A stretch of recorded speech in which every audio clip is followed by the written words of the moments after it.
Welcome, everybody, to the Four-Eyed Pregame Show here at fantasyandframes.com. I'm your host, Jorge Edwards. With me, we got the Frames crew plus Michael Bauer, he's pretty much an honorary Fantasy and Frames crew member, so we're happy to have him with us. We should have one more joining us, our stepbrother David, as you know from Fantasy Go NFL. Folks and fellow Frames crew members, we're in the semifinals, and some can make the argument that this is probably the most important week of lineup decisions you have to make because there are three other teams competing against you to get to the championship, to get to your championship. And next week in week 16, chances are you probably have a really good idea of who you're locking into your lineup, barring anything COVID related or injury related. So this is it. Fantasy football, as much as it is a game of strategy, when you're down to two teams, luck has a lot to do with it. So, just calling it like it is. So, this is probably your best opportunity to do your last-minute waiver wire moves or whatever you have to do to get your lineups ready. We've had three games start already on Thursday and then two last night. So we're going to be covering the remaining games for this lineup. But before we do that, let's just go around the frames and just say hi to everybody. Mr. Nate Markham, how you doing? Doing good, guys. Good luck for anybody. Anybody in this group actually have a bunch of semifinals going on? I know. No, I'm out. I'm out. I've got One, two. I've got two home leagues. Just one. Well, it's funny. We had Lauren Carpenter join us on the Fourth and Frames episode last week where we did our Week 15 starts and point that, it's okay that we're out of our playoffs because it gives us more time to dedicate to all the four-eyed fans out there who are still in it and want to win a fantasy football championship, or as we call them, four-eyed championships. And speaking of four-eyed championships, somebody who's still competing for Fantasy and Frames in our tournament, our four-eyed championships tournament, our charity tournament, is Aaron Pags, Mr. Fantasy Triage. How are you today, sir? It's a beautiful day to say Fantasy Football Lives live. We can only say that about me for another. I don't even think we can say that any longer after Keenan Allen, Robbie Anderson, and Derek Carr went on me here in week 15. So could have used this show 48 hours ago to go back in time and change my lineup. So Ryan Weiss, you are in for a good congratulations, day. Ryan Weiss, on advancing to the four-eyed championship. Jonathan Klanowski, how are you doing, sir? Yeah, not too bad. Ken, welcome back to the show, buddy. You were here for the podcast a couple weeks ago, and you're back again for the Four-Eyed Pregame Show. I'm still here. You ain't getting rid of me anytime soon. You have been with us since the very beginning, and we're very glad to have you back with us.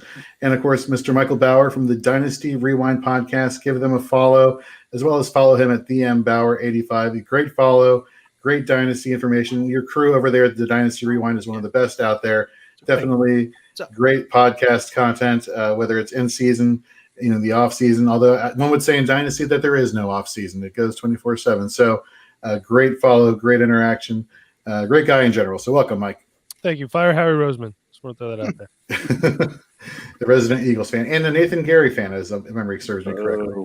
So, don't forget this week. After the Week 15 playoffs have concluded. Head over to fantasyandframes.com. Check out our four-eyed recap, which Jeremy's going to be putting out through week 16. And we're going to be recapping all the different fantasy players that you should pay attention to going into championship weekend, as well as Nate and David Gattieri at Guru Fantasy World put out our waiver wire articles on Tuesday. We have starts and sits articles. We have our four-eyed observations articles that Teddy Ricketson and Jonathan put out doing player profiles. We have our rankings that go up. So we're very excited to really go down the home stretch. And we have a very special announcement that tonight we're going to be doing our holiday, quote unquote, party live streamed. Tonight we'll put out the exact time, Eastern Standard Time, for you to join us. If you've ever been on the pod with us, if you've ever wanted to have a start and sit question answered and you haven't been able to catch us at an earlier time, we'll be there.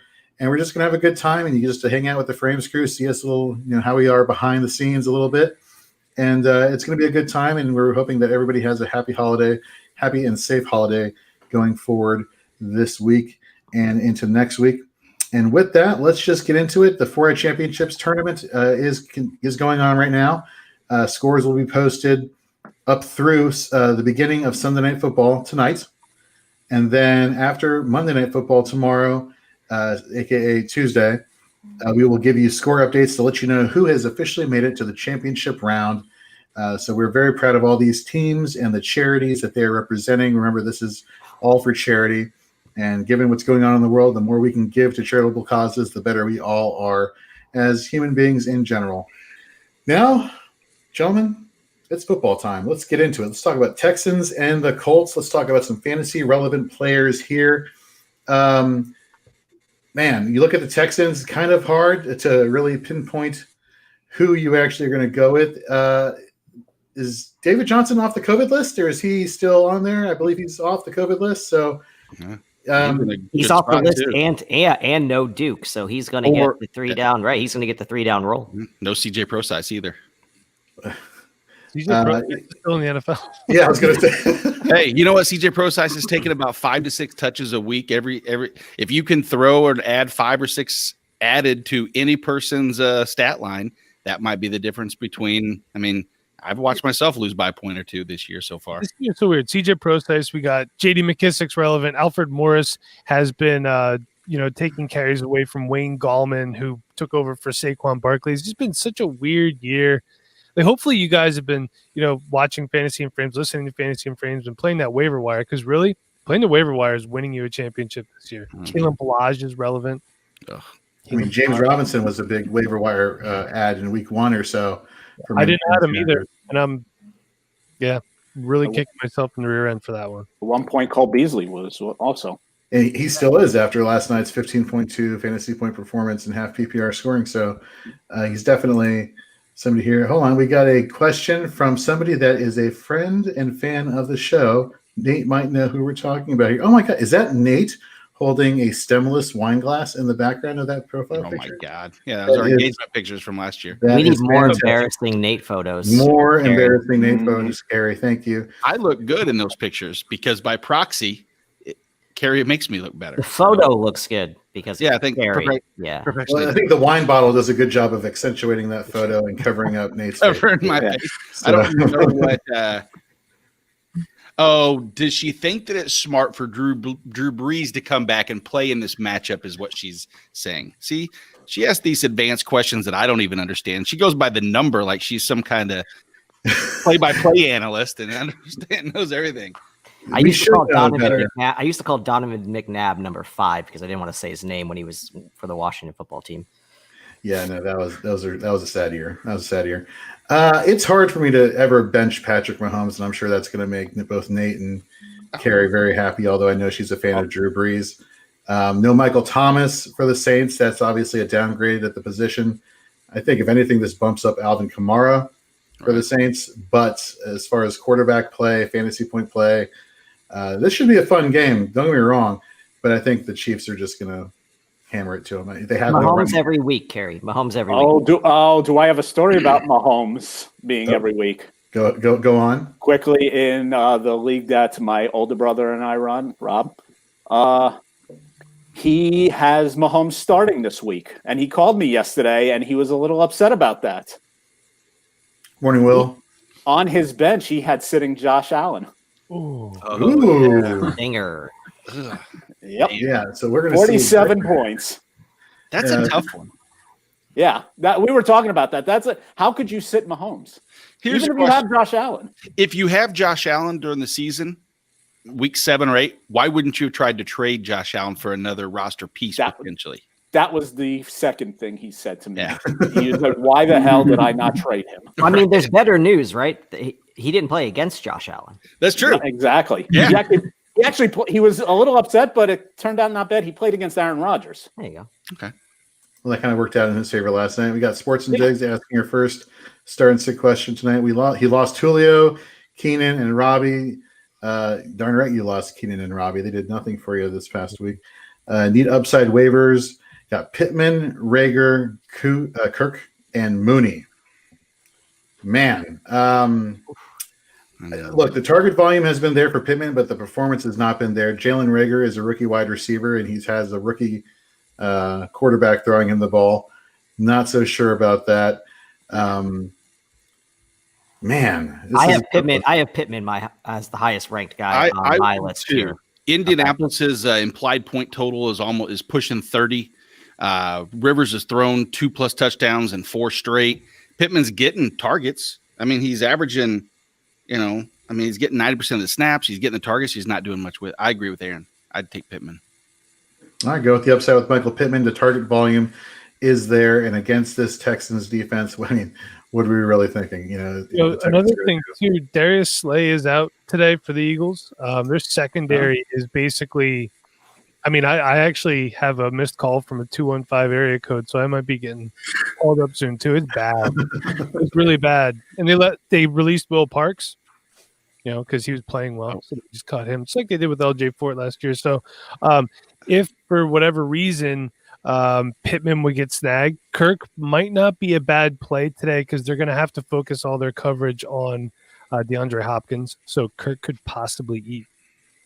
Very good, very good, very good.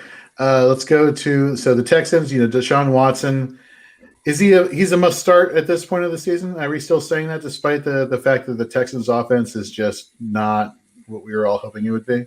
Still a top 12 quarterback at this point. Yeah. David Johnson is back off the COVID list. We got another person joining the show. David from FantasyGo.com. How are you doing, David? What's going on, lads? What's going on in Southern California that you have a toboggan on? Yeah, seriously. It's probably cold, it's 72 degrees there, and he's freaking out. I'm sure. It's like 72? Guys, it's like 65 degrees. Oh, God. Good God. Oh, my goodness gracious. I know. It's the day after tomorrow. I had to put a sweater on, guys. Can you believe it? It's horrible. Ken's a hustler, crushing our pool every year. Alan Marks reaching out to Ken Sonnenberg right now. That's it. All right. Except he's got to know again that Green Bay screwed me yesterday. But Buffalo helped you. Anyhow, let's get back to the game. Michael Bauer has some technical difficulties. He'll be right back. David Johnson, he's off the COVID list. No Duke Johnson, no CJ Procise, which we just found out in pregame. Look, David Johnson is not 2016 David Johnson. He's not 2015 David Johnson. But volume should be on his side, both in the receiving game as well as in the rushing game. Are we happy with – yeah, I guess that's the question to ask, right? Because at this point, we could say start and sit, but I think, Nate, you and I and a couple others, we kind of rephrase it a little bit heading towards this part of the season, which is start and temper expectations. Yeah. So should we temper still our expectations for David Johnson despite this increase in target volume and rushing potential this week? David Johnson, sorry, I don't want to jump ahead of everybody, but David Johnson in my rankings this week falls right between James Conner and Gus Edwards, kind of like the back end running back 2 area, which is crazy to say that David Johnson and James Conner, after where they were drafted this year, are in the same sentence as Gus Edwards at the back end of running back 2 here in the most important matchup of your fantasy I love season. that we're talking about Gus Edwards as a serious I know. Serious option. I know you do. Gus Edwards truther, I bet you are, yeah. Nothing makes me happier. Jeez. So there you go. So David Johnson or James Conner. Carrie Ann Markham throwing shade at David right now. Very fun. Love it. Well, I'm sorry. What was your question, Aaron? Johnson or James Conner? I mean, Conner a little bit banged up. Hasn't quite performed to the level that we would expect from a Pittsburgh running back. You could say that again. I have him as my sit of the week at the running back position, just because he is. The guy in Pittsburgh, but he's averaging over the past 4 games 2.8 yards per carry. That's not going to do it. He has a banged up quad. He stubs his toe. He's on the sideline, and Benny Snell and Jalen Samuels are in taking snaps away. So you're starting David Johnson, Jorge. I'm starting David Johnson over James. David Johnson also is a concussion risk. That's the other part. He gets a little he gets a little shot to the head, and he may be out because he has the past. So. Right. It's easier to get those concussions after you get the first one. I got a flex spot dilemma: David Johnson, Pittman, or Russell Gage. I go Russell Gage over David Johnson. No, David Johnson. Volume in the flex. Wait, are you playing against Josh Allen? Is it PPR? Is it full PPR? No, I'm not. Thank God. I think I'm playing against Aaron Rodgers, so he did okay. Yeah. But is this PPR or is it full PPR? Full PPR, yeah. I like Gage's upside just because whenever Julio's not there and he's the wide receiver too, he gets you those double-digit fantasy points. But Aaron has a very good point also. The volume is definitely going to be there for David Johnson. It's just a question of how productive can he actually be against this defense of the Indianapolis Colts with DeForest Buckner and Darius Leonard and Bobby Okereke and Kari Willis. I mean, these are great tackling options. What are your thoughts with that, Nate? So, as far as starting David Johnson versus his defense, or as far as IDP startable options for either team? Sure. Let's start with David Johnson versus his defense. I still think I think the volume's going to be there. I think that Indy's been a little more so over the last 4 weeks. If you look at Indianapolis, they've been a little more susceptible. They haven't been as stout. Now that's probably a component of Darius Leonard not being 100%, DeForest Buckner not being 100%, and both of those two right now are questionable. I believe both will play, but crazier things have happened. And so I think they've been a little bit more likely to give up some points, putting David Johnson in a potential. I mean, he's going to get the volume. If he doesn't score, he doesn't score, and that's going to kill his upside. But I think David Johnson is low-end RB2, 24, I think, or 23, I think is probably a safe overall in terms of running back, somewhere around 20, 23. As far as IDP options go, very much what we just said. If Darius Leonard's in, he's starting. I'm not starting DeForest Buckner against Houston necessarily. I don't really like that matchup. If Leonard is out, Anthony Walker Jr. makes a step up. Bobby Okereke is a good LB2 play. And then for Houston, Tyrell Adams and Zach Cunningham are must starts. Justin Reed is out. He had surgery. So that means that if you pivot from there and you have no other option, Lonnie Johnson is who stepped in and played for him. That could be the option to play there. JJ Watt. Yeah. JJ Watt. That's a good point. For Indianapolis on offense, look, I have him as my start of the week. I think Phillip Rivers has been one of the most consistent fantasy scoring quarterbacks, over the past 4 weeks. He's getting you 19.8 fantasy points per game during that time span. It's funny, go figure, with the success of a deep threat in T.Y. Hilton, you get success at the quarterback because they're throwing longer passes, getting more yardage, getting more touchdowns. I think both, and I also wrote this in the start and sit. This game is actually full of start and sit options here for me this past week. I think both running backs for the Indianapolis Colts, both Jonathan Taylor and Nyheim Hines, are startable options. Jonathan Taylor as like RB1 and Nyheim Hines as your flex, just from a PPR standpoint. He's getting you the red zone touches, and Jonathan Taylor is looking like a man possessed, like the rookie running back we were hoping he would be. And I think we talked about Michael Pittman a little bit earlier during the start and sit question. Can I ask the group just a general strategy question that kind of ties into the Colts running backs here? Sure. You've gotten to this point in the season, and if you drafted Jonathan Taylor, you probably added Nyheim Hines at some point to your bench. So now, likely, if you had Jonathan Taylor, you probably have Nyheim Hines, right? Are you that confident? Are you ever that confident where you're going to start two players from one backfield in your lineup in 1 week? Ever? Anyone? Does anyone ever do that? It would have to take a hell of a matchup, and it just so happens that this is potentially a hell of a matchup. I'm going to go a little bit step further too. I think the hell of the matchup that I like both is when the two running backs don't have such polar opposites in terms of opportunity and situation. If the team is up by kind of, I don't want to say Gus Edwards and that situation, Dobbins, because they have different roles too. But if a team like against the Jets, if we knew that Mostert was healthy and Jeff Wilson, and you thought that by halftime they might give 17 plus carries to both versus the passing opportunities, maybe, but I don't see that in the same situation in this case. Okay, so that takes care of Texans and Colts. Again, if we don't get to your questions today during the pregame show, we're still going to be here between 12 and 1, and reach out to us. All of our Twitter handles are on the screen right now, as well as reach out to us at Fantasy and Frames on Twitter and on Facebook and Start YouTube. Kuti. Start Kiki QT, you say? Yeah, he's a cult killer. A cult killer. Nice. So let's go to Lions and Titans. Man, did you see the report on Matthew Stafford? Torn rib cartilage, but still is going to play this week with 0 weapons outside of DeAndre Swift, Marvin Jones, Mike, Quintez Cephas. Are we believing the hype behind Quintez Cephas? I mean, we might have to. Looking at it, the one guy I would want on the Lions offense right now, well, probably DeAndre Swift and TJ Hawkinson. TJ Hawkinson quietly having a top 5 tight end season as well. So, maybe Stafford's banged up. They make it a little simpler for him, run some shorter routes so he can get rid of the ball quick. So, but I mean, if you have TJ Hawkinson, you're playing him anyway. Right. That's with you. Jonathan, let me ask you the fun wide receiver question because I like to ask you fun wide receiver questions. Is this Is this an AJ Brown game or is this a Corey Davis game?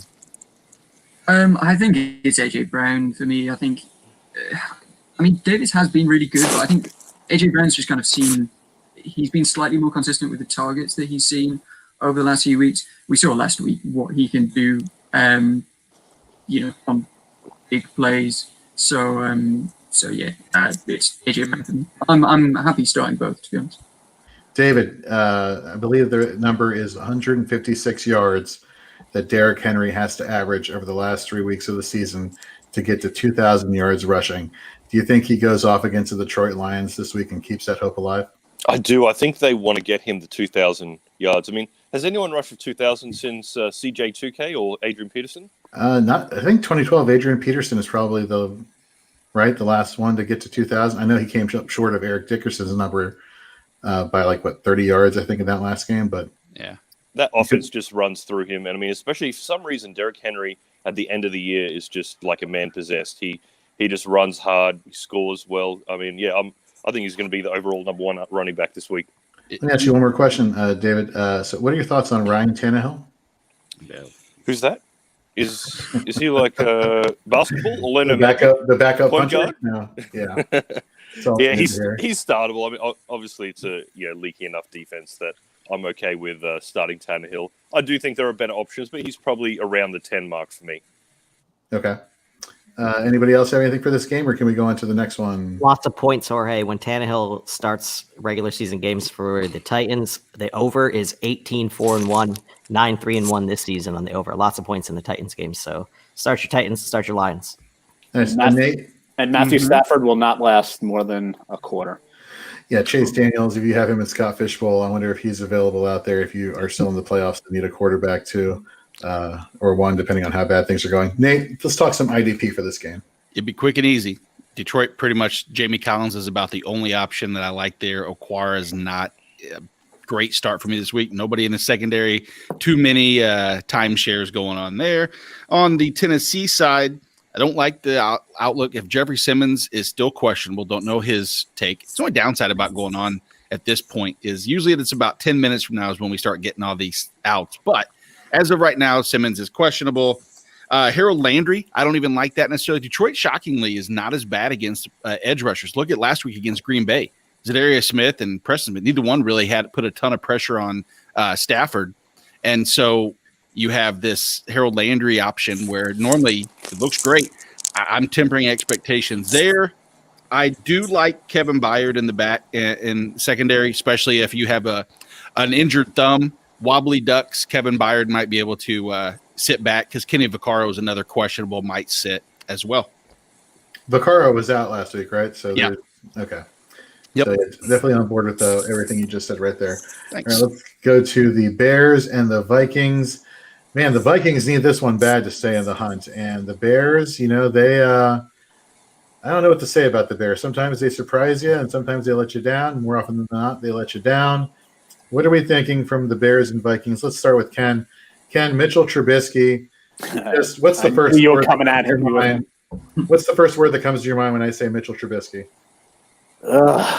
Yep, that's it right there. What you just said is fantastic. He's better than Nick Foles. I think their chance of winning is better with Trubisky than Foles. Just because of the scrambling upside? Yeah, he can run the ball. He's not as inaccurate as people make him out to be. He's a fine play this week. I'm okay with it. I'd put him around Tannehill. He's around Tannehill level. Wow. Mid-70s in completion. That's a huge slap in the face right there. But okay. It's not a slap in the face. But Trubisky compared to Tannehill? Come on. But he's got Tannehill at like 31. Yeah, exactly. Right. Yeah. Let's start with the running back situation. 31, no, he's 33 for me. Tannehill. That's what he's ranked. Just in case, The quarterback ranking disrespect continues of Ryan Tannehill. He's still, I believe, a top 12 fantasy point scoring quarterback. Let's put it this way: if you have to start either Trubisky or Tannehill right now, you're probably not in the playoffs. It's a good point. Well, I don't know about that. Let Jorge have his victory lap, guys. Yeah, thank you. I'll have a victory lap after next week. Don't worry. Can I say something real quick? Can I just go for it. I see people saying you have this guy or you have that guy. You're probably not in the playoffs. Is that really true? I mean, if you're not really, depending on, a lot of people are like, oh, if you have Miles Sanders, you're not in the playoffs. If you have Christian McCaffrey, you're not in the playoffs. It's not necessarily true, right? No, I just say because I continually disrespect Trubisky. But I mean, Trubisky. You have Trubisky back, and you have two really good running backs. If you have Dalvin Cook and Derrick Henry, Exactly. you're in pretty good shape. I mean, I've seen. And let's admit it. This game, there's strategy involved, but it's a lot of luck too. Absolutely. You know what I mean? Especially next week when we get the championship week. That's when my luck runs out. It's funny that Carrie just said the Bears, because I want to bring up a Chicago Bear that you've been riding the train on since you heard about his fantasy playoff schedule. A lot of people on Twitter, fantasy Twitter, have been like, "Oh no, I'm done with him. He's washed. He's not a thing. I don't care about whether he has a good schedule or not." But he's been balling out. I'm talking about David Montgomery. What are your thoughts on David Montgomery this week? Well, you guys said it earlier. Mitchell Trubisky. What is the best thing the first word that comes to mind when you hear Mitchell Trubisky for me is Montgomery. Because with Trubisky, he's averaging almost 6 yards per carry. If you look at the last 3 games he's had, really 4 with Trubisky, he's broken 100 yards in 2 of the 3, multiple touchdowns in multiple games.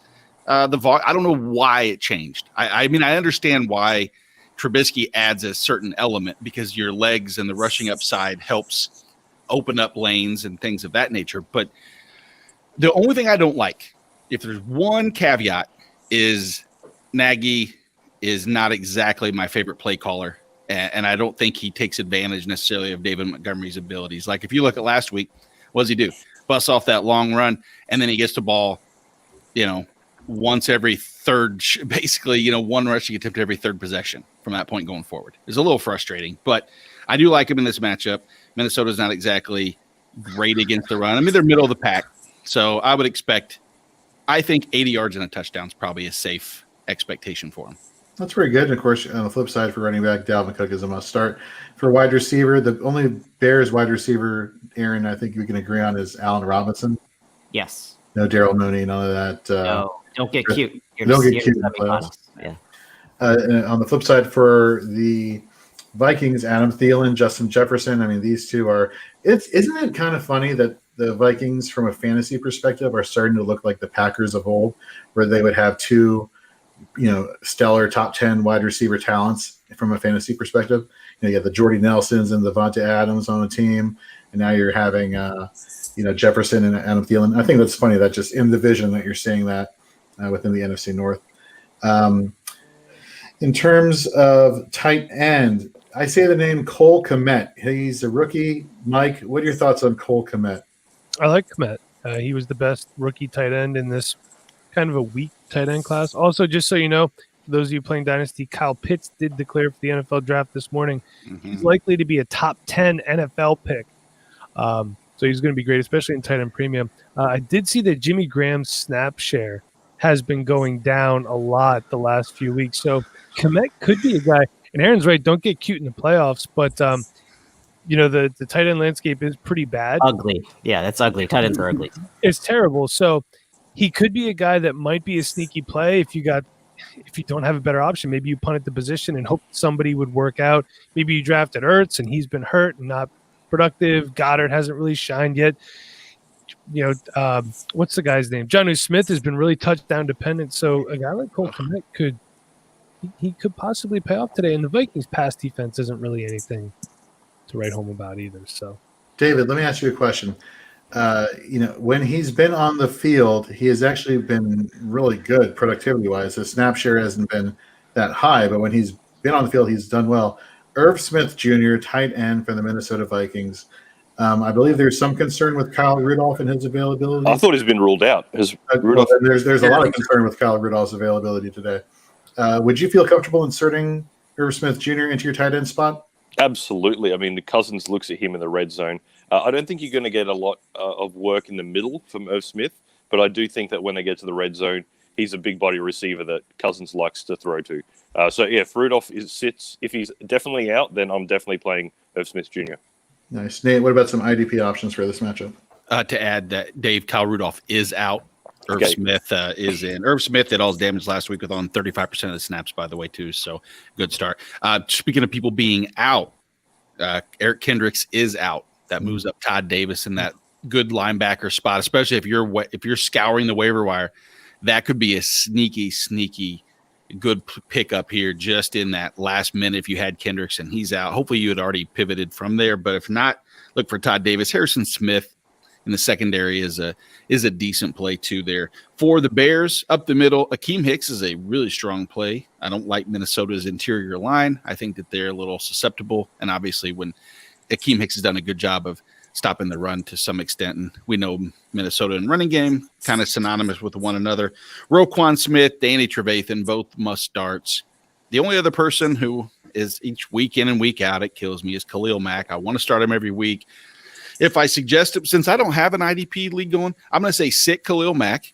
If you have him, start him because he has been doing extremely well. 2 weeks now, I have suggested sitting him, and he's put up 4 sacks in those 2 games. So the curse, there you go. Everybody listen. Congratulations. Oh, Ezekiel Elliott has been ruled out. Who I just saw. Zeke is okay. Well, we'll get to Tony Pollard's potential upside in a second. Before we move on from this game, Jorge. Yeah, go for it. If you have, I know every point matters now, right? In fact, every point matters every week, but every point definitely matters this week. If you're in a league that has kickers and Dan Bailey is your kicker, you may want to think about going and making a move. He was terrible last week. He's like one missed kick away from being benched, and the punter's going to come in, or they're going to be running 2-point conversions on every single touchdown. So avoid Dan Bailey. Also, Matt Nagy. Nate mentioned him. He is awesome against Minnesota as a coach, 4-1 in his career as the head coach. They also went into Minnesota, the Bears, twice the last 2 seasons and beat the Vikings. So we have a question here from PNW Fisherman. Need one for flex, PPR, Wayne Gallman, J.K. Dobbins, Raheem Mostert, or Mike Evans. Jonathan, what are your thoughts here? For me, it's between J.K. Dobbins and Mike Evans. I mean, J.K. Dobbins is now starting to take over that backfield slightly, and the Jags are terrible against running backs. I think they give up something like the 5th most points to running backs. And obviously Mike Evans going up against Atlanta. It's tough make a difference to you. I'll go Mostert. PPR, PPR, you got to go Mostert, right? I mean, if Is he he's fully on healthy the field, he's such a dynamic player. I don't like that re-aggravation potential for Mostert is extremely high in my opinion. That's the only thing that scares me. If you had an MRI on Monday, if you have an MRI on Monday and you're playing on Sunday, that usually is not the best recipe for success. It's the only caution I have. I love the matchup, hate the situation for that. I like what you're saying here, Jonathan, as far as J.K. Dobbins. When you look at red zone rushing attempts from within the 5-yard line, he leads all Ravens running backs. So when in scoring position, they trust him with the ball. That being said, it's kind of hard for me to pivot away from Mike Evans in this matchup just because of Atlanta's secondary, and he's always a big deep threat option. I don't really see anyone here. I mean, aside if Raheem Mostert was healthy, the fact that it's a PPR league, I don't really see a lot of reception upside here, to be honest with you. So my take would be Mike Evans. David, you'd say Raheem Mostert if you were making that choice, and then let's say Jonathan, J.K. Dobbins. So basically, PNW Fisherman, pick whichever analyst you like the most and roll with that, and let us know if you get it wrong. Jorge, let's go even a little further into this question. Like, if you are projected to win, or however you want to think, if you're the favorite, you need to find the safer play. And the safer play are the guys who are going to get the ball more often. That's Gallman, personally. That's Gallman. That's Gallman and probably Dobbins, right? Because Mostert's, you just don't know what's going to happen with him in that game flow. First of all, the 49ers mess around with Jeff Wilson all the time. He might end up being the goal line back while Mostert runs between the 20s. And the same thing with Evans. You know, he's kind of been this, like, if he doesn't catch a 1-yard touchdown, right, he could just vanish on you. So if you need a safe play, Gallman, Dobbins are the guys. If you're trying to catch somebody who had a big performance already, Mostert and Evans are the guys. There you go, PNW. We say Evans has been. Sorry, I was going to say Evans has been a little bit more consistent recently. I did note down that he's had something like 50 receiving yards in something like 5 of his last 6 games. So yeah, he has been a little bit more consistent. So if you need a boomer bust play, go for Mostert, Evans. If you want stability, go for Gallman or Dobbins. Hopefully that clears that up. It's a great way to explain it. No problem. You are most welcome. Okay, let's talk about this team. These teams rather. I should have stretched before this. You guys do this every week. Welcome to the show. As they say, Major League Baseball, which, by the way, you can catch Aaron and Nate on the Perfectly Framed podcast here at fantasyandframes.com, covering our fantasy baseball content, as well as all of our fantasy baseball articles and rankings, which you can find over at fantasyandframes.com. Aaron, just for a little side note, I know this is a football podcast, but maybe if you just plug really quickly what's really going to set us apart here at Fantasy and Frames when covering fantasy baseball. Okay. Really quickly, football people, don't get bored. Baseball is a totally different animal. It's a much bigger beast than fantasy football is. It's every day. It's 162 games across 30 teams. So nightly, you need to stay on top of things. One of the things you need to stay on top of, unfortunately, or fortunately for us, are relief pitchers and saves. These are things that most fantasy players are just kind of like dragging behind them all season long. We're going to put them right in the forefront every single day at fantasyandframes.com and Perfectly Framed. Nate and I and Todd and everybody else are going to be focused on the relief pitchers and relief pitchers only, so you don't have to. So we're going to give you a reason to be at fantasyandframes.com all year long, whether it's for our redraft content here at Fantasy and Frames for football, whether it's for fantasy baseball, a little behind the curtain thing. Mike Bauer and I are going to be talking a little bit dynasty here at Fantasy and Frames. He's going to be my dynasty guru, as it were. So looking forward to the work we're going to be doing together. I like the sound of that. Also, I did see the question about Dobbins. Mark Ingram is out today. Oh, I just saw. okay. So Dobbins. But also, I've been talking about Gus Edwards all year. He's been pilfering a lot of touches too. So, but it's got to be the Dobbins show now, right? Should be. But coaches are smarter than us. So, Michael, Jeff Wilson or Gus Edwards? I'm going to say Gus Edwards just because I think Jeff Wilson's – I know they've been using him a lot, but Raheem Mostert is still there. Jerick McKinnon is still there. Tevin Coleman, is he back yet? I don't know if Coleman's back. You think they used McKinnon? So they used him on special teams only last week. But you never know with the 49ers. And that's exactly right.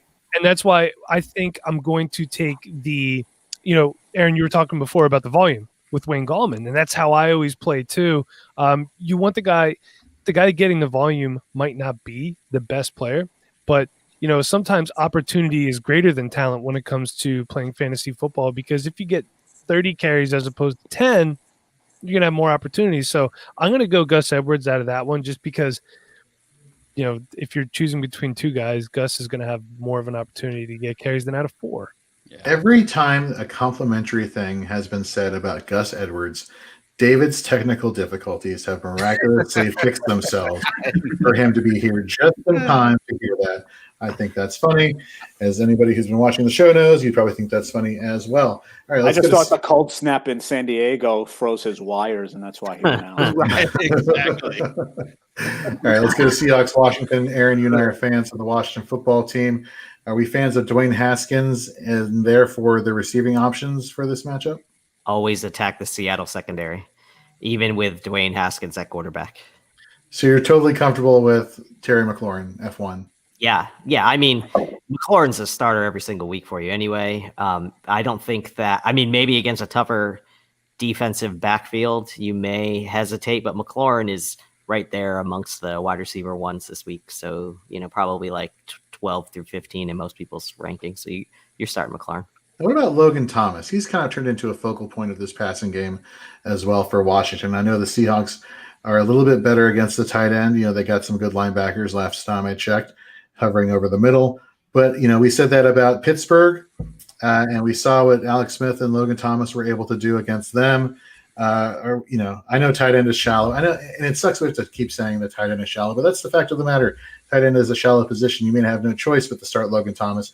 But if you had a choice between Mike Gesicki going against the Patriots this week, or Logan Thomas against the Seahawks, who would you feel more comfortable starting? Well, somebody else take that, because my thoughts on tight end are: if you have a pulse, you're probably starting. Right, exactly. I think because of Gesicki's, I think he's questionable going into the game.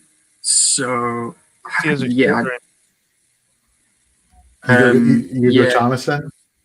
Yeah, but I am quite worried about Thomas, obviously, because I mean, at the start of the year, there were all these stats coming out about, number of routes run and, number of targets, but he wasn't really that fantasy relevant. As soon as Alex Smith came in, he was starting to produce. He was getting plenty of yards. He was getting touchdowns. So there is part of me that is a little bit worried about him kind of just not being involved that much with Haskins in the center. Ken, when you and I were watching the NFL draft a few years ago, you were surprised that the Giants selected Daniel Jones. Everybody thought that the Giants were going to get Dwayne Haskins. Hindsight, that move is still kind of up in the air because we still don't know what to make of Daniel Jones. I don't think it's up in the air. You think I think Daniel Jones is a vastly better quarterback. He has fumbling issues, but vastly better quarterback, makes better decisions. All right. Well, then you've watched Washington. You've been in the, you live in the area. Are you putting any faith in any Washington fantasy options this week? I might look at J.D. McKissick. I might look at J.D. McKissick. I don't know if Gibson is. I think Gibson is out today. I believe he's trending towards out. Yeah, he's trending towards out. McKissick gives you that dual threats. What is he at? 53 receptions this year, as a sort of the back, or 58 receptions as sort of the backup running back. So if he can get some carries and get some good yards on the ground, he can give Haskins that safety blanket underneath that could help him. Yes, actually, they've allowed the most receiving touchdowns to running backs over the past 4 weeks. 7th most receiving yards to running backs. They're a little more stingy to rushing yards to running backs, but in a PPR, Ken, you're all over it. J.D. McKissick would be great. Now, in order for that to be the case and McKissick to be heavily involved in the passing game, the football team is going to have to be playing from behind, and that's kind of what we're expecting. David, Russell Wilson, starts off great, and then he goes through his lulls. He had a great game against the Jets, but let's face it, that's against the Jets. Against this Washington front seven, which has been playing lights out, and despite having the receiving options, is this a scenario where the receivers have better fantasy output than the quarterback, or do you think all three, when I'm talking about receivers, I'm talking about Metcalf, Lockett, and then you have Russell Wilson. Are all three of these options fantasy viable? And I should say fantasy viable. What are your thoughts on them? If we look at that.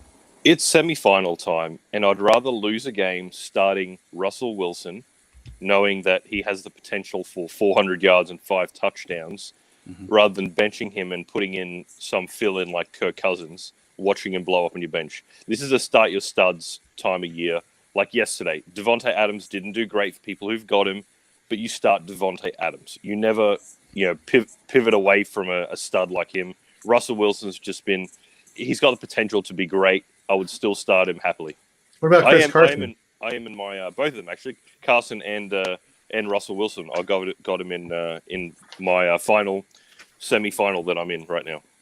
So you're comfortable with Chris Carson also? Start your Absolutely. stud. Jorge, you mentioned the disruptive front seven of the Washington football team.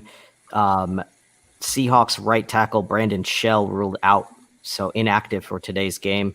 So fill-in tackle on the outside for Seattle may not give Russell Wilson the time that he's accustomed to having in the pocket. And let's talk about these defensive options here in this matchup. Nate, look, we've talked about, let's start with Seattle. Let's just get that out of the way. Jamal Adams has been a tackle machine like no other since returning from injury, as well as during his time when healthy for the Seahawks and when he was back with the Jets too. What are your thoughts on And I think people have listened to my take on Bobby Wagner, where his tackle upside is kind of capped with Jamal Adams there. He's still a monster start this week. Right. Still must starts. Anybody else for Seattle, or are we focusing now on Washington? I like KJ Wright in this matchup too. I mean, Washington is a linebacker dream opponent. That's who you want to start. You want to start your linebackers against Washington. So both of them. Jaron Reed, I'm looking to see what Carlos Dunlap is. If Carlos Dunlap is out, I don't like Jaron Reed as much. If he's in, I actually like Reed a little bit more because the whole attention will be played you too many people to block at one particular time. But there are a few others, like we'll get to this next game here. Carlos Dunlap is active, Nate. He is active. So I like Jaron Reed a little bit more, but he's still a tough start. He's probably that defensive line 2-3 that you might be looking for. In the next game, though, there's a lot of activity going on right now. If you want to jump to that one, Jorge. Sure. Let's go to Patriots and Dolphins. Well, what do you got for us? What are some activities that's going on right there? Well, for the Dolphins, we talked about Mike Gesicki earlier. He's out. Devontae Parker is out. Salvan Ahmed is active. And it looks like, what was the other one?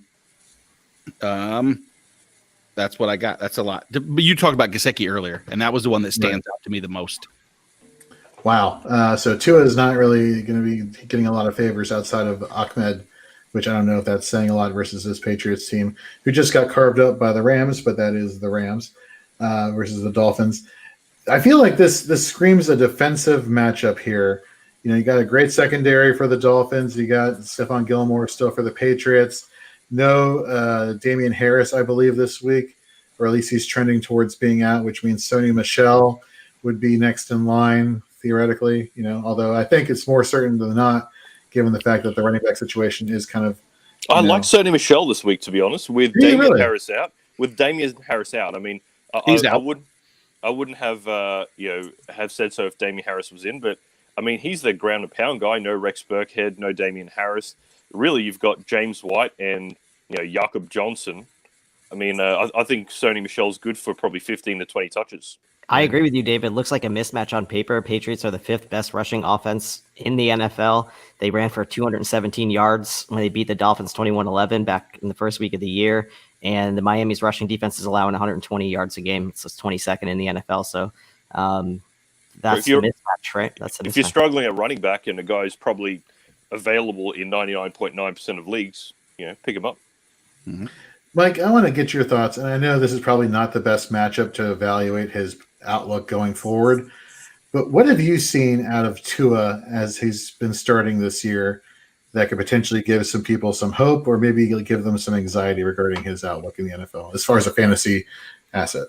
You have to be optimistic. You don't want to be down on a guy too soon in his career. Like a lot of people are down on Drew Lock right now. He hasn't looked good this year, but it's been a weird year. He's still a young player. They're not asking him to do a whole lot, which is good.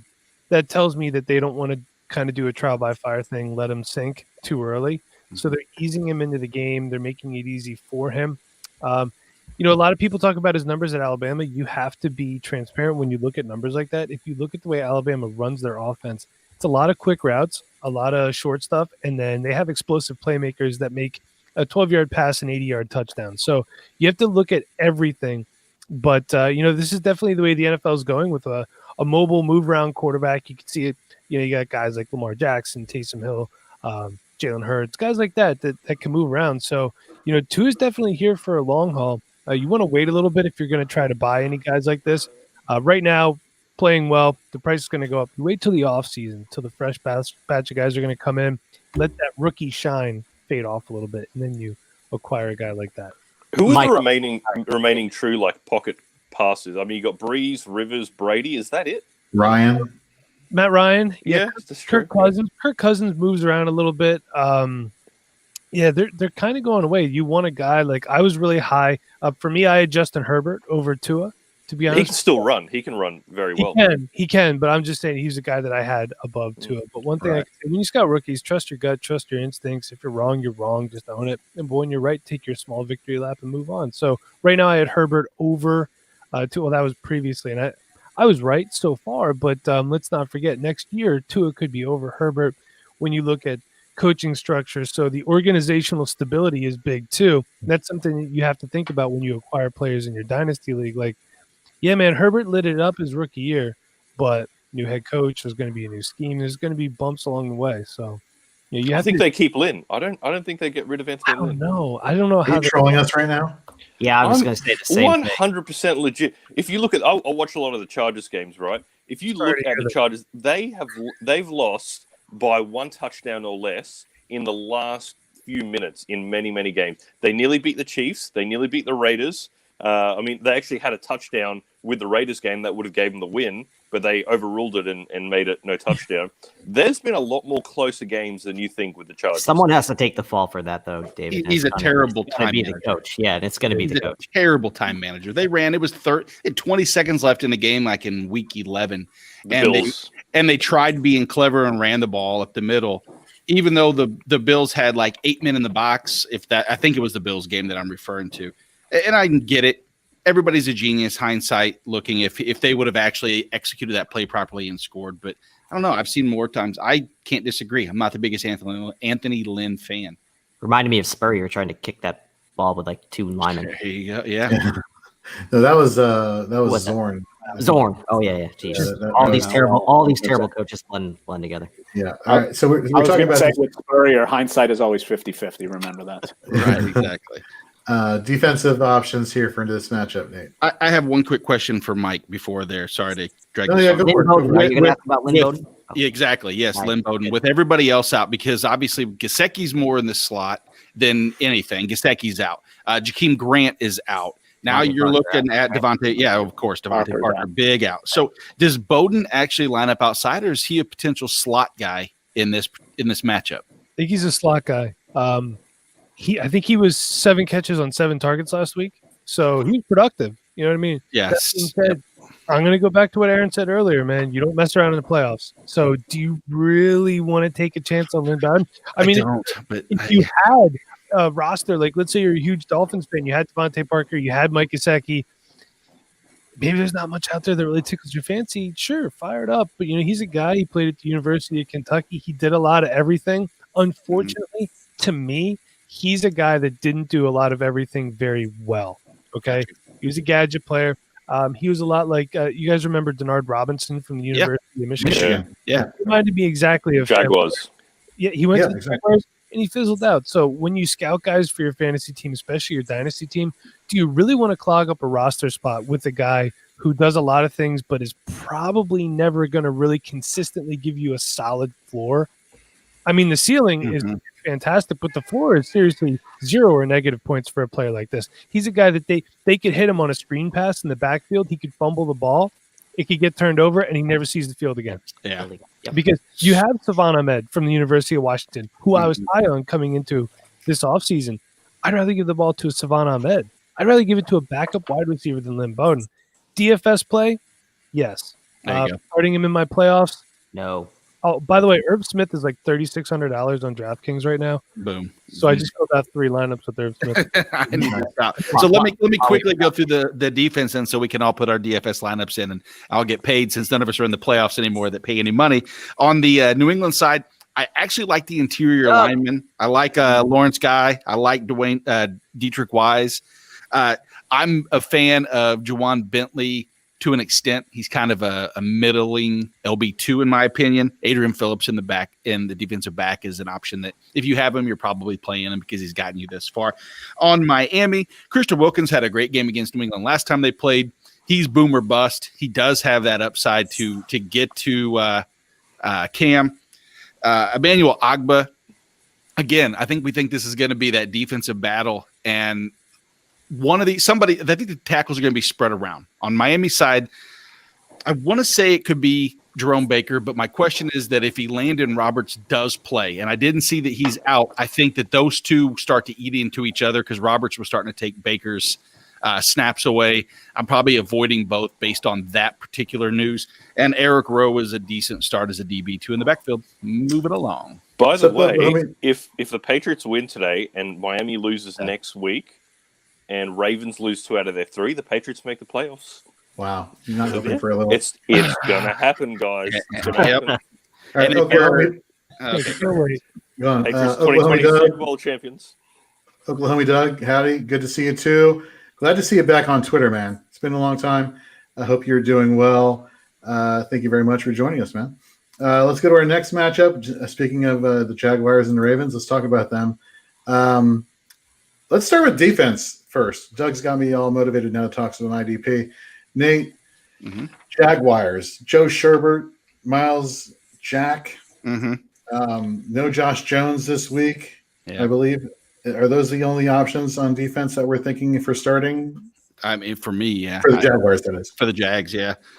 Baltimore doesn't have a ton of options for me either. I think that with both Wolf and Campbell, I mean, Wolf is playing. Neither one are 100%. I don't like that. I think that probably means a lot more tackle option volume, I guess, for Patrick Queen. I watched Board play a couple weeks ago, and it seemed like he was getting more opportunities, but he still hasn't stepped in. Chuck Clark has been playing pretty well as well, and Clark up in that front line. Like I said earlier, with Jacksonville having so many of their secondary out, Jacksonville has so many of their secondary out. Baltimore's options, which we're going to get into as far as the passing game goes. I wonder if Baltimore just decides to actually air it out a little bit. I'll let you guys talk about that on the offensive side. So what I was alluding to. Ngakwe revenge game, right? Yeah, sure. And Calais Campbell revenge game. Exactly, yeah. The IDP revenge game, by the way. Correct. Jonathan, let's go back to you. I haven't talked to you for a bit. Let's talk about these Ravens wide receivers. Marquis Brown, he had that fourth down, fourth quarter must-have touchdown catch for the Ravens last week to put them ahead of the Cleveland Browns. Obviously, a boomer bust play each and every week, but is the only receiving option that you feel comfortable in Week 15 Mark Andrews, or do you think things are turning around on the Marquise Brown bandwagon? I'm not going to call him Hollywood. He hasn't earned that in the NFL yet. So Marquise Brown. I think you just hit the nail on the head. It's for me. I suppose it'll depend on the rest of my lineup.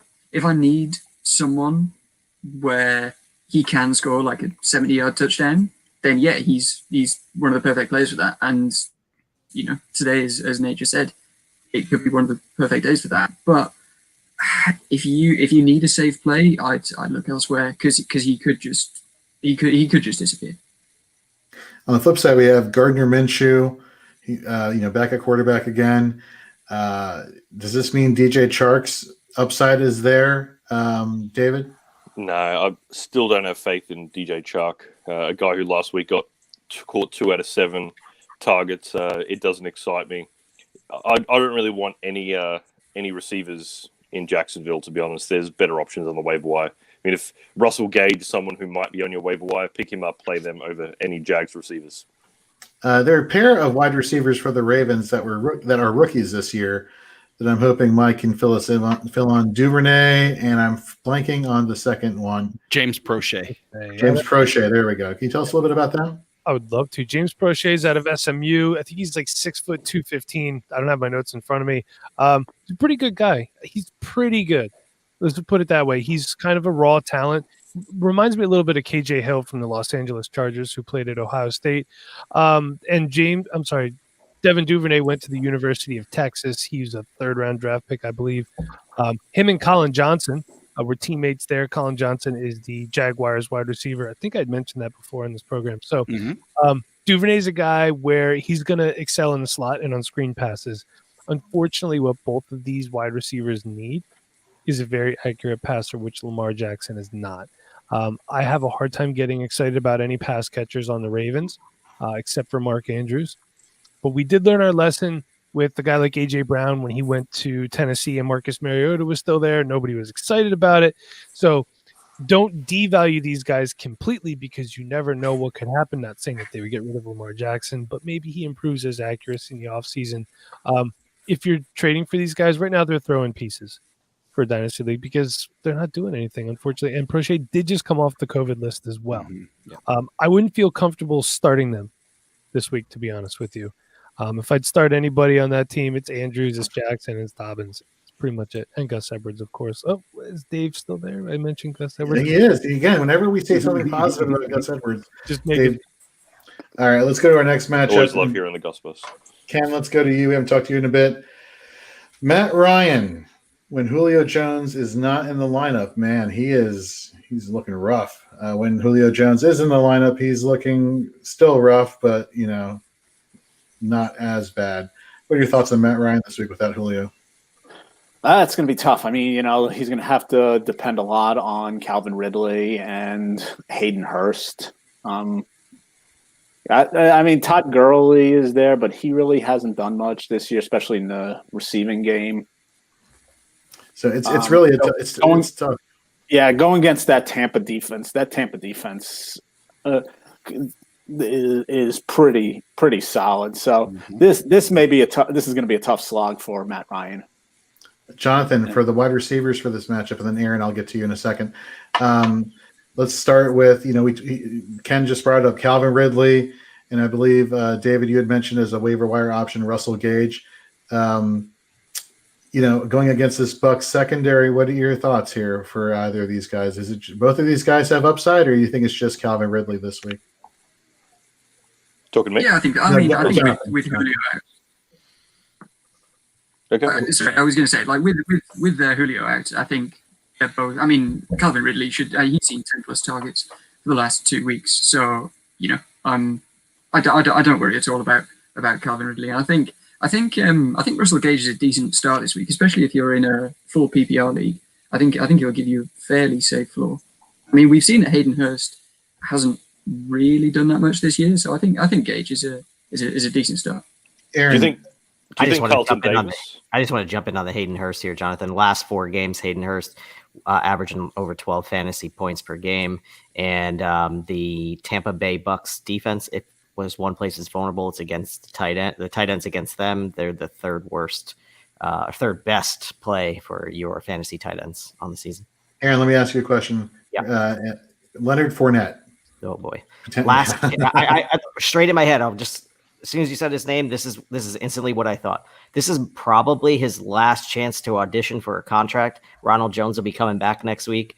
And so I think he needs to put on a show. I think he needs to show NFL teams that he's still a capable back, someone that, because he's going to be a free agent at the end of the season, and he's either going to be out of football or he's going to, get paid a little chunk of money here. And so a lot of pressure on Fournette today to take this Ronald Jones absence and run with it, pun intended. I think it's going to be the Keyshawn Vaughn and Shady show today, to be honest.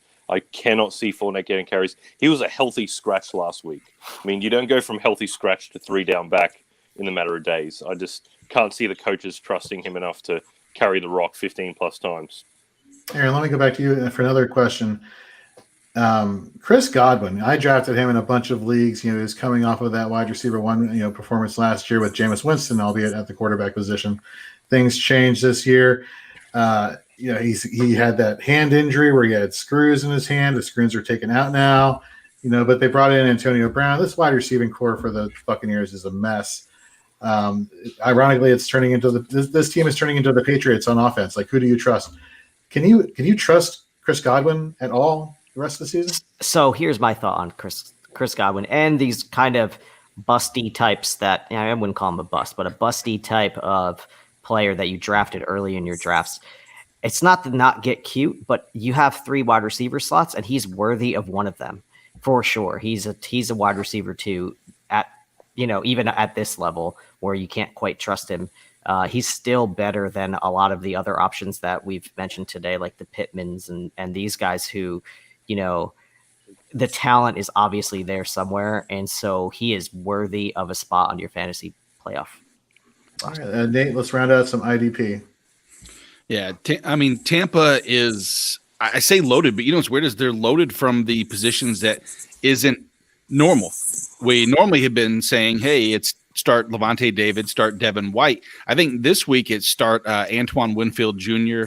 and Jordan Whitehead, as well as Shaq Barrett and JPP. And Ndamukong Suh's not a bad play. If you start a defensive lineman, and Ndamukong Suh has been probably one of your must-starts every week, but most leagues don't have to do that. And that's a product of the forcing of Matt Ryan to put himself. I think in the last 3 games, he's had he's averaged 220 yards a game. So Matt Ryan's really been putting himself in bad spots, and there's no running game there. So I think it's going to be through the air. On Atlanta's side, I don't really like much. I mean, Foyset Aluakon and Deion Jones are plays that if you have an LB2 LB2 or an LB3 that you're playing. But I think there's actually quite a bit of better options out there at linebacker. Linebackers against Tampa Bay just haven't been all that successful as far as scoring points. All right, let's go to our next matchup. We heard the news a few minutes ago, a few minutes ago from David. No Ezekiel Elliott this week. We got Tony Pollard here in this Cowboys 49ers matchup. Wow. We don't know who to trust at running back for the 49ers. We got Nick Mullins slinging the ball to Brandon Ayuk. Let's talk about Brandon Ayuk. I think he's the only person in this game on offense that I could legitimately trust. He's been playing lights out the past few weeks. He's averaging 99 yards receiving the past 4 weeks. He's getting you, 18 fantasy points per game in half PPR scoring. No Deebo Samuel again this week. No George Kittle, although there's rumors that George Kittle could come back for championship week. No promises there. I don't know if I would start him anyhow. That being said, Brandon Ayuk, I think, is definitely a good play for the Cowboys. Mike, let's go to you. Amari Cooper, CeeDee Lamb, Michael Gallup. If you had to pick one, who are you going with? I really want to say Michael Gallup because I love Michael Gallup, but I'm going to have to stick with Amari Cooper. Just the target volume. Yeah, the veteran guy with the veteran quarterback. CeeDee Lamb started out hot when Dak was there, as did the rest of the offense. I'm going to stick with Cooper. And Gallup's the guy that kills your bench. David, what are our thoughts on Tony Pollard with no Zeke? I really like Pollard this week, to be honest. I actually just went and picked him up everywhere I could. Look, they're going to give him the rock, 15, 20 touches at least. He's been looking good, even working in with Zeke. I think he scored last week as well from about 10 yards out. He's a great play for someone who might be on the waiver wire. If he's there right now, snatch him up. All right, let's go to the IDP for this matchup. Nate, who do we got here? Up the middle against Dallas. So Dallas has been like a lot of our teams. The offensive line has been getting beat up pretty good. So in the middle, Javon Kinlaw, rookie there. Mike, you might know more dynasty-related information about Javon Kinlaw, but that's who essentially they drafted to replace DeForest Buckner. Has a good matchup there. I do like him. Kerry Hyder Jr., who we've talked about all year, filling in for Bosa. What's up, Jay Cox? Minnesota, is that coming up? No, we are doing Minnesota, but feel free to fire a question away. If you have one for the Minnesota Vikings, we'll be happy to answer any of your questions here on the Forward Pregame Show. And then I got to pay attention to Fred Warner. He left last game. I don't know details as far as if he's guaranteed to play, if he's questionable. If he's out, Dre Greenlaw is in for me. On Dallas side, DeMarcus Lawrence, Aldon Smith, more DeMarcus Lawrence than Aldon Smith in this particular matchup there. In the middle, Jalen Smith, Leighton Vander Esch. And in the secondary, I like Donovan Wilson. I do like Xavier Woods. I think that he has a decent matchup. But again, we're talking about San Francisco that might not have a ton of passing games, so everybody might be up in the box for Dallas. Fantastic. Okay, I think that covers this one. Let me just quickly respond to Brian on Facebook. Feel free to answer ask your questions. Dallas is the worst team against the run this year, Jorge, giving up an average of over 5 yards per carry. And it'd be really good to know which running back for the 49ers then to really count on this week, wouldn't it? You're right. You are right about that. All right, let's go to Eagles and Cardinals. Jalen Hurts. Mike, you're not exactly a Jalen Hurts fan. Rumor has it. That is incorrect. I am a Jalen Hurts fan. I don't like the situation he was put in, and I don't like the situation that it put Carson Wentz in. I read that Carson Wentz has requested a trade. If he's the backup next year. And rightfully 4 years, 128 million dollars. No way are they going to be able to trade that contract. But here's the thing. You put him on the trade block, he's on the trade block for about 15 minutes. He's gone. With that deal? Oh, absolutely. If you could find somebody like the Bears who are stupid enough to take Foles' contract, and they're probably teams. Jacksonville might be one. What about Indy? Indy. They got the Indy. Although I heard that the Indy coach said that Rivers could play another couple of years. So of course he's going to say that. Yeah. You don't go into week 15 saying, "Oh yeah, if Carson Wentz is out there, we're trading for him." Sorry, Phillip. Our starting guy, he's toast after this year, so we're going to get somebody else. I think that I agree, Mike, that yes, if he's on the trading block, that people will jump. The question I have is that it's going to take longer than 15 minutes for them to work out financials because I believe they're going to have to eat some of that. And I don't know how NFL works that. Like Major League Baseball and I mean, they absorb a lot of the contract and make those trades a little bit more palatable. I guess in the NFL, it's just as easy to do. Salary cap, right? They got salary cap. Yeah, I think his signing, the remaining portion of his signing bonus gets accelerated. Well, I think that's how it works. His contract hasn't even started yet.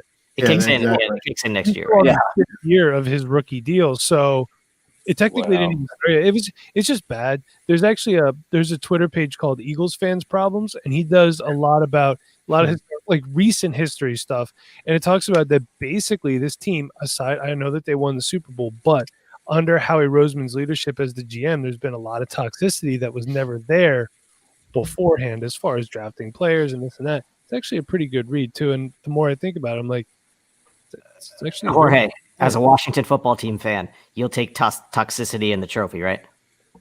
Oh, absolutely. Yeah, I'm not picky. Just whatever gets the job done.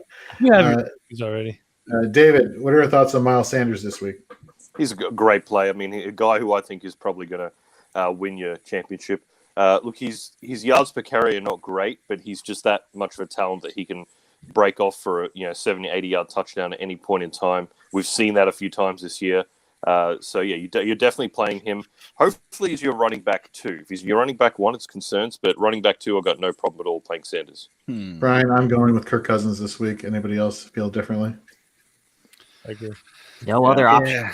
It's close. It's closer than people. I know think. Fuller. I know the Bears have Fuller, who's pretty good against wide receivers, but I feel like the Vikings just have so many receiving options. It's kind of hard not to trust Kirk Cousins this week. That's my take, at least. So hopefully that helps, Brian. Check your waiver wire. See if Phillip Rivers is on the waiver wire. If Phillip Rivers, I agree with what Aaron just said. If Phillip Rivers is on your waiver wire, I'd rather play him than those two options. Agree. Okay, wide receivers for the for the Cardinals. We know you're starting Nyuk, potentially Christian Kirk, Nate, Dan Arnold. We were joking about this weeks ago. Yeah, but I mean, he has like touchdowns in the past couple of weeks. I know. You can't do it. Again, that's the hardest one because I agree with Aaron 100%. If he's got a pulse and he's playing more than I would have said 50% of the snaps, but obviously Irv Smith has shown that he can do it on 30%. Anybody's capable, but Dan Arnold is it's just too tricky, and I can't with confidence tell a person to start him.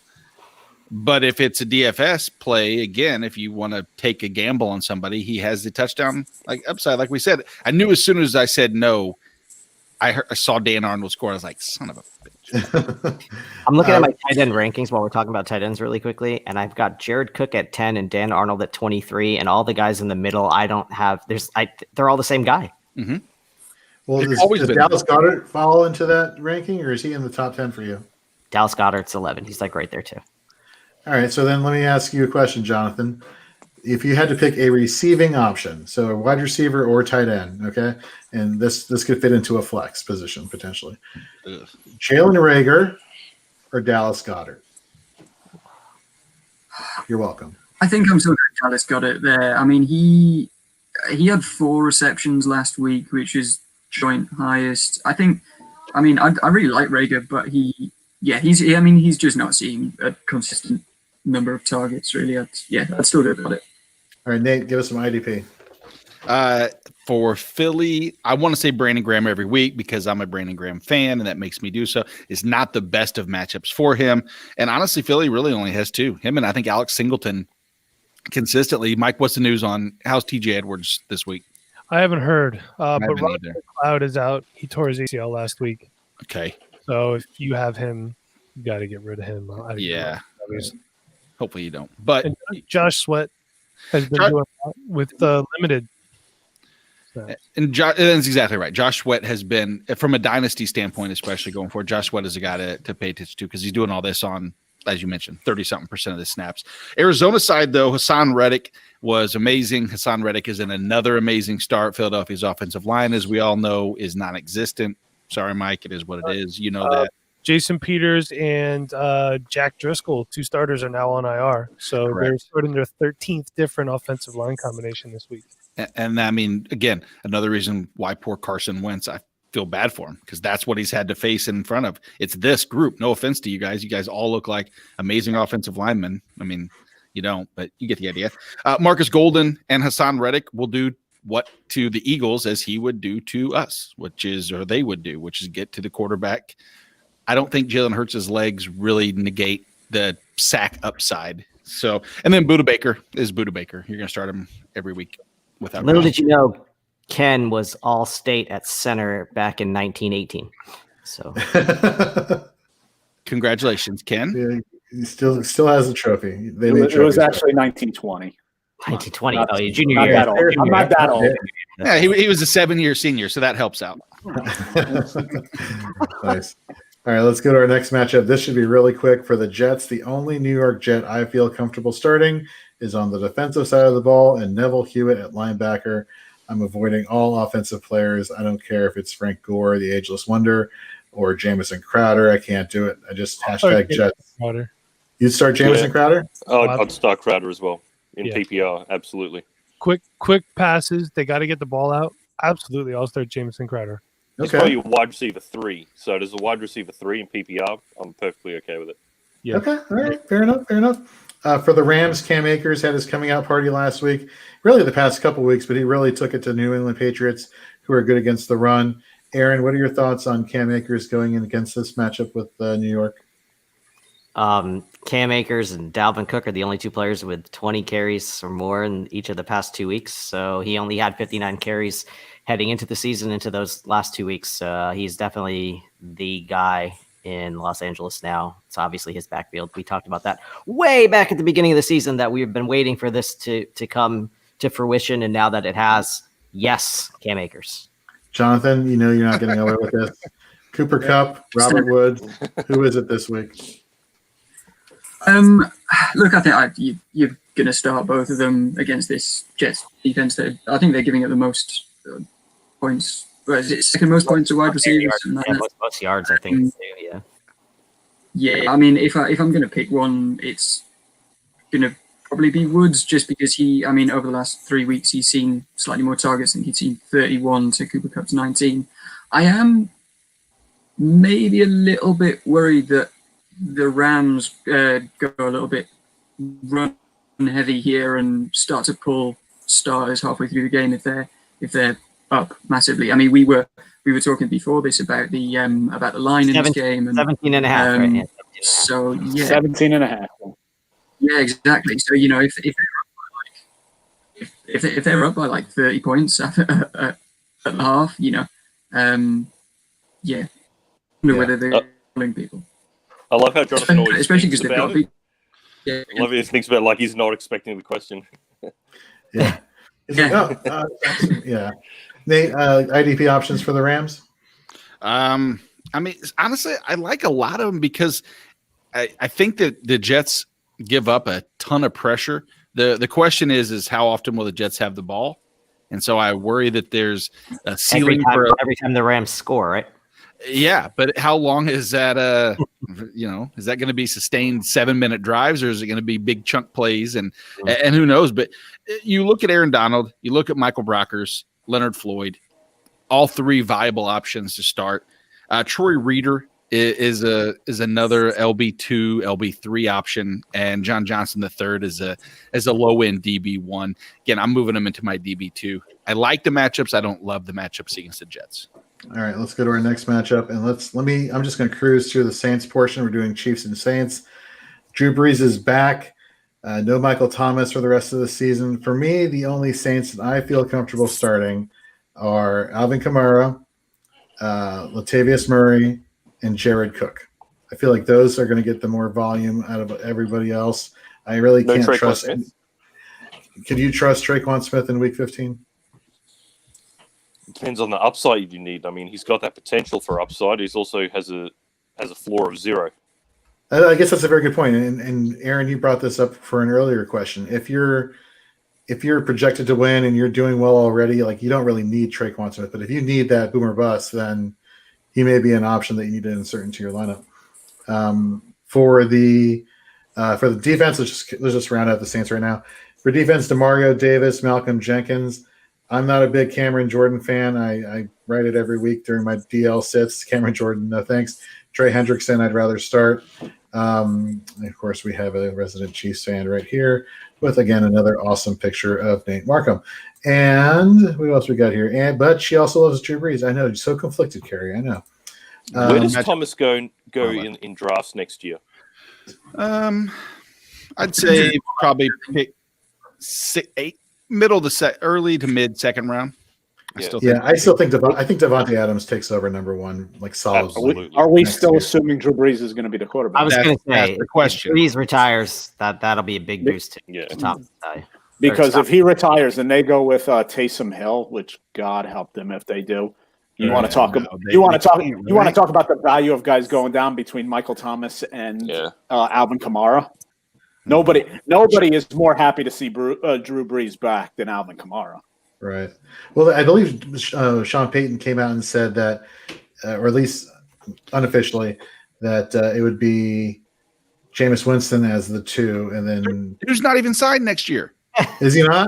No, he's on a 1-year deal. I don't know where that report came from. So it's a true statement. It is a true statement. Yeah. Sean Payton said that.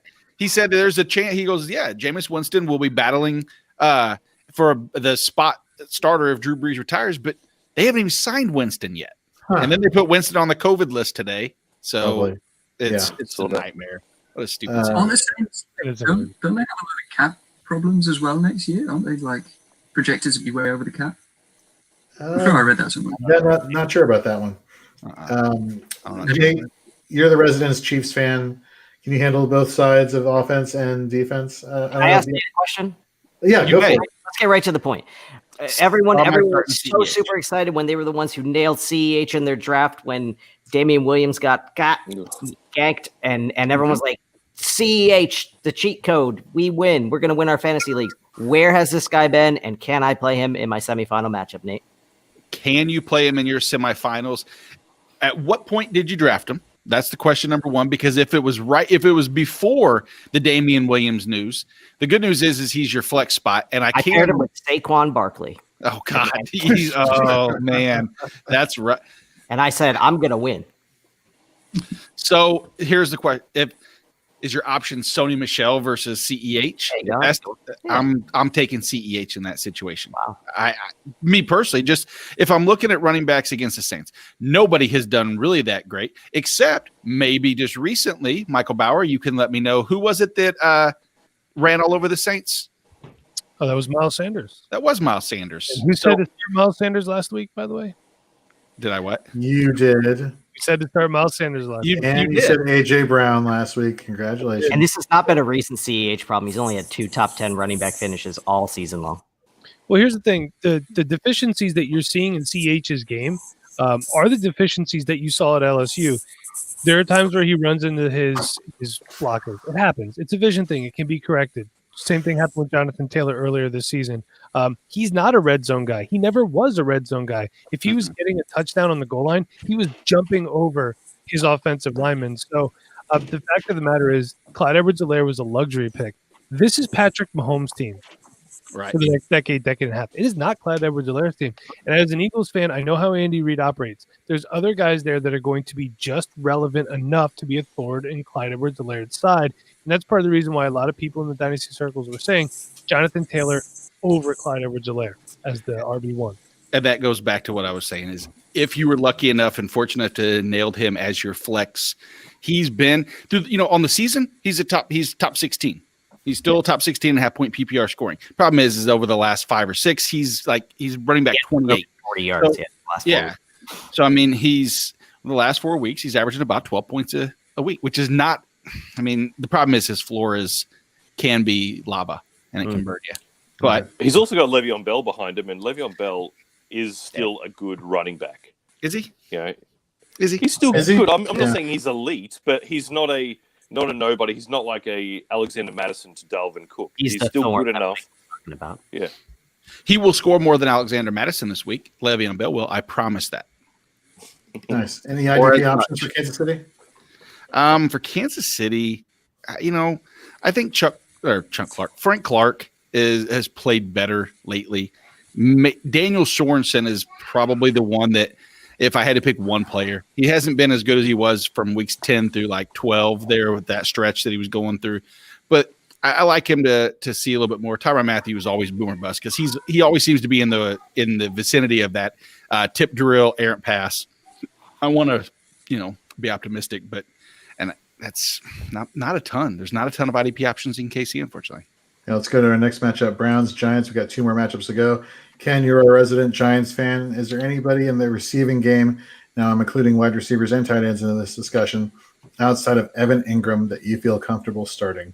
And I think I just saw Evan Ingram is questionable. So he is playing. He is playing. He is playing.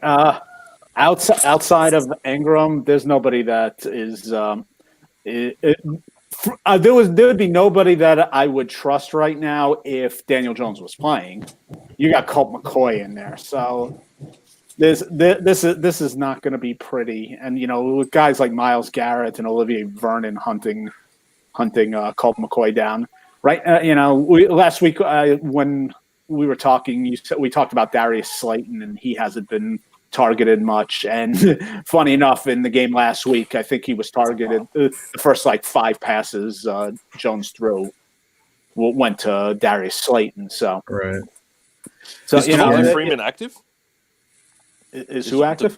Devontae Freeman, is he active? I haven't. No, I'm he's not on the saying IR. start him, but I think he's still on the IR. Yeah. he is okay. You would start. What are you saying No, about no. Devontae Freeman? No. I was just saying it's just going to hurt Goldman's upside. No, yeah. I mean, Gallman is the only one that on the Giants office that I'd consider starting. He'd be a flex running back as it is. For IDP for the Giants, Blake Martinez, Jabril Peppers. Is that kind of your thoughts there, Nate? Leonard Williams. Not even Leonard Williams this week. Not necessarily. Oh, wow, okay. I like Blake Martinez. Logan Ryan is another option. I think that. What is the news on James Bradbury? I think he's out. Okay, He's that's out. what I believe. And so, whereas I think that would mean an upside for Jarvis Landry initially, I think that might play more if this is a weird correlation, but I think that inflates Logan Ryan, his upside quite a bit more. More tackle volume or passes defense opportunities. Mm-hmm. Yeah, not that you're choosing between. If you had to choose between Logan Ryan and Jarvis Landry, you're in a really fun, awesome league that you can interchange the 2 positions, but you're probably not. A really cool league. Yeah. All right, let's go for offense for the Browns. Look, Nick Chubb is a man possessed. I say he's a top 6 pick overall next year, despite the fact that Kareem Hunt's still there. That's my little bold tank for projections and rankings next year for the draft process. So he's obviously a must start. Is Kareem Hunt, though, a must start after that amazing game against the Browns? Is he, he hasn't really been too hot up until last week. Aaron, what are your thoughts there? Don't love the matchup. Even though the Browns are the 3rd best rushing offense, the Giants have the 7th best rushing defense. They only allow 100 yards per game on the ground. That's actually the strength of the Giants defense is, taking on these types of running backs. So tempered expectations, I think, is the way you like to say it, Jorge. Yeah. If you have other options outside of Kareem Hunt, someone talk for a second. Let me try to find you one. Sure. So, for example, let's keep with the Browns. Jarvis Landry, like you mentioned, Nate, is Baker Mayfield in for a due game this week? David, He's a safe play. I'm okay with. He's a QB1, definitely a QB1, not a high end one, but I'm okay with him for about 250 yards and a couple of touchdowns. all right. So there could be potentially other options on the waiver wire at the running back position. Nate, what are some IDP options for Cleveland? And Ken mentioned Myles Garrett and Olivier Vernon. Is BJ Goodson a thing? I mean, he's a player. Yeah, He's a player. He's there. He has that, as you like to say, pound sign tackle volume. See what I did there, Michael? Love it. You're welcome. Very nice. But yeah, that's about it, really. All right, we have a question right here from Zarkindom. If you could pick 3.5 PPR, CEH, Pollard, Amari, or McLaurin, I would go CEH, Amari, McLaurin. Anybody else? Go Pollard, Amari, and McLaurin. I agree with David. Okay. Yeah. There you go. Pollard, Amari, McLaurin. Okay, so let's go to our last matchup. And This should be relatively interesting. We talked about James Conner earlier. Jonathan, James Conner, you starting him this week, or are you benching him for Tony Pollard if that was your option? I think I'd probably have to go Tony Pollard there. I mean, the Steelers have been really struggling to run the ball. I mean, considering that they've, won all but 2 games, they're throwing the ball something like 60% of the time. Even though they're up in games, they're still throwing the ball. So yeah, I'd probably go Tony Pollard there.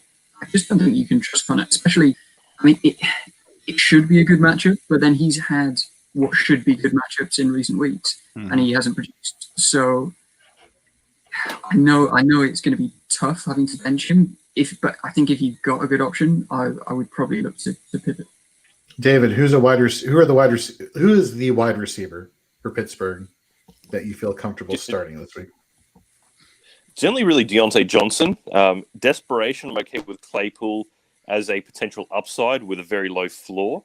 But Deontay Johnson is a very safe PPR machine. He'll get you 8 catches, probably 80 yards or above, and always a red zone threat as well. So I do like Deontay Johnson. Let me ask you the same question for the other. Go ahead. I was going to say, he still, he got benched, but he still had 7 targets last week. Yeah. That's good. That's a good point. Let's see. We have another. You are welcome. Let's talk about the other wide receiving core. AJ Green had his, game of the year last week for the Bengals. Is it T. Higgins this week though, or are we not even starting any Bengals players this week on offense? Aaron, I couldn't even tell you one.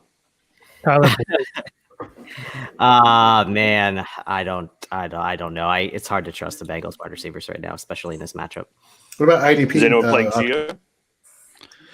Anyone playing Gio? Gio Bernard? No. Out of necessity. I'm not. I had Zeke in my lineup. Gio was my best bench guy. I will go out on a quote-unquote a proverbial limb and say that Travion Williams will outrush and outproduce every other Cincinnati running back this week. I think they're going to see what they have in him potentially. I don't think Gio or Samaje Perine are a thing. And to answer your wide receiver for Cincinnati, I do think that I would start Tyler Boyd. I think that it's going to be heavy rush on now Ryan Finley because Brandon Allen is out. I think it's going to be just dink and dunk as much as possible. I think Boyd's going to have 6 catches for probably only 55 yards, but in a pinch, that's not the worst case scenario. Now, for the Bengals, we know for IDP purposes, Jesse Bates and Von Bell, free safety and strong safety, are definitely good options. What are your thoughts on Sam Hubbard? I like Sam Hubbard in this matchup. Again, I think they're going to be trailing. I think he's just going to be let loose, and in a situation like that, there's an opportunity for him to get to not the most fleet-footed Roethlisberger, even though he's hard to take down. He's not as difficult as he has been in the past. And what about for IDP? He's another option? pocket passer. I forgot. So we're talking about pocket passes before. I completely forgot about Roethlisberger. Yeah, I guess at this point in his career, he is. Yeah, yeah, 5 years. He's a pocket passer that he's just good at avoiding the rush. So that's why he gets that tweener view. But he's a pocket passer. Yeah. Nate, IDP for Steelers? For the Steelers, honestly, I mean, God, who isn't an IDP option? JJ Even with Watt, all the injuries, they still are, right? Even with all the injuries, they still plug and play. I think TJ Watt is a beast. I love TJ Watt. Alex Highsmith on the other side is an option to get to Finley. This offensive line, Jonah Williams is out for Cincinnati, so that makes Pittsburgh's front line. The secondary by that I mean linebacking core, like Avery Williamson. That's about it. I don't really like any of the secondary. But I will say that this is pay attention. Eric Ebron, I know you don't want to start him. I don't care. I like him. We had this whole disagreement on Wednesday. You guys want to use his dropsies as a reason, and then it's going to be fine. Watch. Okay. Get 7 targets again. We'll have to figure out what we're going to do to. I'll take under 4 targets. Okay, take the under on what? You'll take the over, and we'll figure out some. He's a tight end 1 this week, not the 1, but a what? 1. Okay, well, yeah, this is reaching pie to the face level. I was going to say, we could talk about this tonight on the holiday show.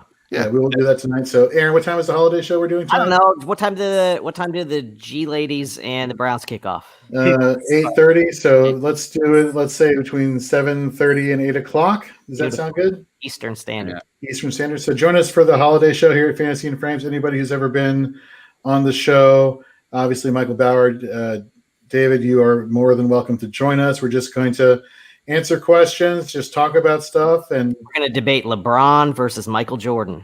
yeah, the easy questions here, folks. And So whether with that- Die Hard is a Christmas movie. That's right. There you go. There you go. One. Can I say Yeah, something go for it. about Tony Pollard before? There's two guys in the NFL. One's in the NFL. One's coming out. Everybody loves Antonio Gibson, right? Yeah. Tony Wow. Pollard. There's a guy named Kenneth Gainwell, University of Memphis. He declared he actually held out. He's coming out into the NFL this year. Those are the two guys keeping Antonio Gibson off the field when he was at Memphis. So if Tony Pollard ever gets a chance, he's a great buy. And Kenneth Gainwell, look for him in your rookie drafts. Watch some film. Super explosive athlete. Fantastic. And with that, that covers all of our matchups. Thank you very much for sticking with us for this hour and a half. We love doing this for you every week, breaking you down on offense and defense. I want to thank Michael Bauer from the Dynasty Rewind podcast for joining us, as well as David from fantasygo.com. Head over there, hire your favorite analysts to answer all your questions for the fantasy playoffs this week. And Carrie Ann Markham is going with Jordan over LeBron. So the debate has already started. Jonathan, Ken, Aaron, it's fantastic having you on. It's been some time. It's been great to hear you say. Perfect night to see him Fantasy Lives live. Nate, as always, you're fantastic. Thank you. And to all the 4-8 fans out there, good luck. Semifinals. We'll have content for you this week, as well as our start and sit show with our Fourth and Frames podcast on Wednesday in some capacity. I know the holidays are coming up, but we'll figure that out. And then be back with us next week for the 4-8 pregame show heading into championship weekend for those of you who play their championships in week 16. And that's pretty much the only championship weekend that we will acknowledge here at Fantasy and Frames. # no week 17 or # no week 17. So for everybody here, yeah, exactly. So everybody here, thank you very much for joining. Good luck. And we'll see you next week, folks.